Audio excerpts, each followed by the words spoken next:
Assalamualaikum warahmatullahi wabarakatuh. Perkenalkan, nama saya Nanda Dwi Syaifa dengan akhir NIM 159. Saya dari kelas 5D Akuntansi. Pada kesempatan kali ini saya akan mempresentasikan materi tentang bisnis digital dan juga intelijen bisnis, di mana kita akan bisa melihat perkembangan teknologi pada dunia bisnis saat ini, sekaligus untuk memahami gimana data, etika, dan juga kebijakan publik saling berkaitan pada praktik bisnis dan juga pemerintahan di Indonesia. Bismillahirrahmanirrahim. Assalamualaikum warahmatullahi wabarakatuh. Dalam konten video ini merupakan ringkasan analisis dari mahasiswa yang saya ampu, yaitu dari mata kuliah bisnis digital dan intelijen bisnis. Konten ini berisi dari beberapa teori, yaitu teori bisnis digital dan teori intelijen bisnis. Teori ini dipakai dasar untuk menganalisis dan mengambil kesimpulan dari fakta-fakta dan kasus kejadian yang ada di dunia digital, terutama diambil dari podcast, YouTube, kemudian Instagram, dan lain-lain yang ada di dunia digital.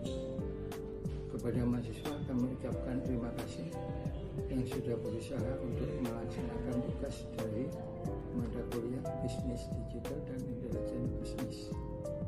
Seperti yang kita tahu, apa sih bisnis digital itu?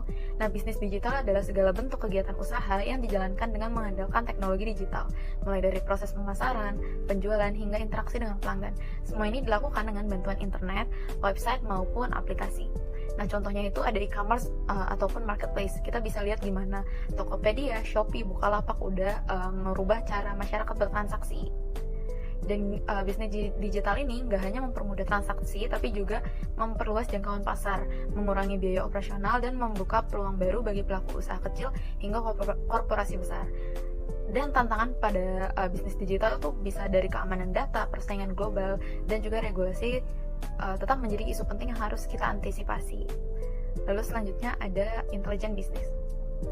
Seperti yang kita tahu, intelijen bisnis merupakan proses mengumpulkan, menganalisis, dan menyajikan data agar menjadi informasi yang berguna untuk pengambilan keputusan. Nah, melalui bisnis intelijen, perusahaan itu bisa mengubah data mentah menjadi laporan, grafik, ataupun dashboard yang membantu melihat tren pasar, perilaku konsumen, dan efisiensi operasional. Contohnya, perusahaan besar seperti Google ataupun Amazon itu memanfaatkan bisnis intelijen untuk menentukan strategi harga, promosi, dan juga mengelola logistiknya mereka. Intinya, bisnis intelijen ini untuk membantu manajemen mengambil keputusan lebih cepat, akurat, dan berbasis data, bukan hanya intuisi. Lalu yang pertama ini ada kasus-kasus pada bisnis digital gitu. Yang pertama ada kasus dari relasi negara dan pemerintahan yang disampaikan oleh Cak Nun gitu. Kasus ini diangkat dari pandangan Cak Nun mengenai hubungan antara negara dan pemerintah.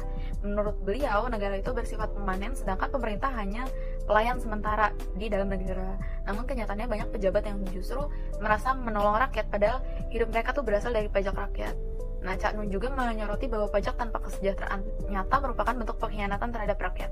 Dia juga menekankan pentingnya akuntabilitas publik, terutama pada pengelolaan fiskal negara. Ini juga relevan dengan bisnis digital karena menyinggung transparansi dan keadilan dalam tata kelola yang harus ditetapkan oleh perusahaan modern agar tidak kehilangan kepercayaan publik. Lalu selanjutnya ada kasus abolisi Tom Lembong. Kasus kedua ini membahas tentang penghapusan perkara hukum atau abolisi Tom Lembong oleh Presiden Prabowo Subianto, di mana Tom Lembong sebagai mantan Menteri Perdagangan sebelumnya itu dijatuhi hukuman 4,5 tahun penjara atas dugaan korupsi impor gula senilai 578 miliar. Tapi banyak pihak yang menilai kasus tersebut sebagai nuansa politik gitu. Abolisi ini menjadi langkah besar Presiden Prabowo untuk membangun rekonsiliasi publik, meredakan polarisasi masyarakat, dan juga memperlihatkan pendekatan baru dalam penyelesaian konflik politik di Indonesia. Namun pada sisi lain, kasus ini menimbulkan perdebatan mengenai independensi sistem hukum dan potensi penyalahgunaan kekuasaan. Dalam bisnis digital ini kita bisa menarik pelajaran bahwa keputusan strategis baik politik maupun bisnis itu selalu punya dampak terhadap kepercayaan publik dan juga stabilitas sistem. Selanjutnya ada kasus dari Riza Khalid dan mafia migas. Nah, kasus ini tuh mengungkapin skandal besar dalam industri minyak dan gas Indonesia, di mana Riza Khalid ini dikenal sebagai the gasoline godfather, yaitu tokoh yang memiliki kuasaan luas dalam jaringan impor minyak nasional. Jadi pada 2018 sampai 2023 itu muncul dugaan korupsi atau manipulasi tender impor minyak yang menyebabkan kerugian negara sampai 193,7 triliun, di mana Digital diduga mengendalikan proses impor melalui perusahaan-perusahaan afiliasi dan pengaturan harga yang tidak transparan. Kasus ini menggambarkan lemahnya pengawasan pemerintah dalam sektor energi. Terus selanjutnya ada kasus politik dan ekonomi gitu. Ini kasus ini tuh menggambarkan situasi Indonesia tahun 2025 yang mengalami tekanan politik dan ekonomi secara bersamaan, di mana masyarakat itu merasakan beban hidup dan meningkat akibat kenaikan pajak, inflasi tinggi, dan lemahnya pertumbuhan ekonomi. Lalu kasus korupsi yang muncul juga membuat kepercayaan publik terhadap pemerintah tuh menurun tajam. Munculnya gerakan rakyat 17+8 poin tuntutan yang menekankan perlunya transparansi anggaran, reformasi partai politik, dan juga sistem pemilu yang lebih adil.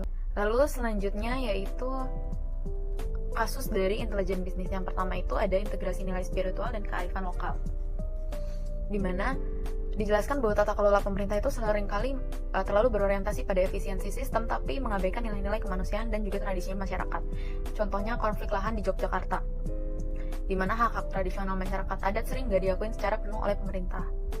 Pembicara dalam studi ini juga menjelaskan bahwa negara dan pemerintah itu punya peran yang berbeda. Negara bersifat permanen, sedangkan pemerintah hanya bersifat sementara. Artinya, pejabat publik harusnya menjalankan amanah rakyat, bukan justru memanfaatkannya. Lalu selanjutnya ada kasus korupsi pengadaan Chromebook. Kasus ini tuh cukup ramai diperbincangkan ya, karena diduga korupsinya itu oleh Kementerian Pendidikan di bawah naungan Nadiem Makarim, di mana program ini tuh menelan anggaran sekitar 9,3 triliun, namun dilakukan tanpa proses tender terbuka dan spesifikasi laptop dikunci untuk vendor tertentu yang menyebabkan markup harga hingga 1,98 triliun. Bahkan hasilnya laptop yang diterima banyak sekolah yang didapati spesifikasinya rendah dan sangat bergantung pada koneksi internet, tidak sesuai dengan kebutuhan siswa. Lalu selanjutnya ada opini publik dan juga media digital, di mana kasus ketiga ini menyoroti dampak opini publik digital terhadap politik nasional. Contohnya pada kasus Ferry Irwandi yang memperlihatkan bagaimana pertarungan opini antara buzzer politik dan juga tokoh publik yang berlangsung di sosial media. Tak lama setelah itu, Sri Mulyani mengundurkan diri sebagai Menteri Keuangan dan digantikan oleh Purbaya Yudisadewa, di mana peristiwa ini memicu gelombang protes dan diskusi publik, terutama terkait transparansi dan juga kebijakan fiskal negara. Ini juga masih ada hubungannya dengan tuntutan 17+8 yang dituntut oleh rakyat, gerakan rakyat. Lalu selanjutnya ada kasus strategi pecah belah dan ketahanan nasional, di mana penangkapan beberapa anggota BAIS atau Badan Intelijen Strategi TNI itu sempat dipandang oleh Gatot Nurmantio sebagai upaya untuk memecah hubungan antara TNI dan Polri, di mana di lapangan justru ditemukan bahwa kedua institusi itu tetap saling membantu dan menjaga stabilitas nasional. Ya, sekian presentasi dari saya, kurang lebihnya mohon maaf. Wassalamualaikum warahmatullahi wabarakatuh.